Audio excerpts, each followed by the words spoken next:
আসসালামু আলাইকুম।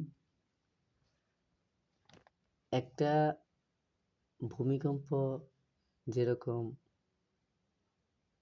১ সেকেন্ডে অথবা মুহূর্তের মধ্যে যেরকম একেবারে তোলপাড় করে দিতে পারে পুরা বিশ্বকে, অথবা একটি গোত্রকে, অথবা একটি দেশকে, অথবা একটি ভূখণ্ডকে।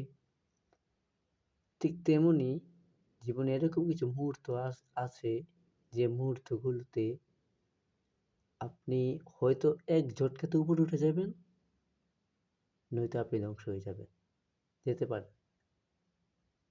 ভূমিকম্প এতটাই আকস্মিক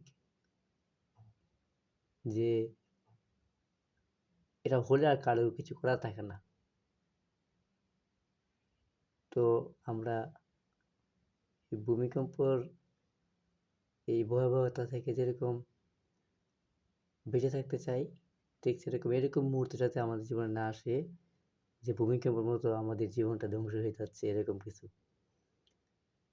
তো সব সময় কি থাকতে হবে? কুল থাকতে হবে, ঠান্ডা রাখতে হবে, মাথা ঠান্ডা রাখতে হবে। কারণ যা কিছুই হচ্ছে পরিকল্পনা মাফিকই হচ্ছে।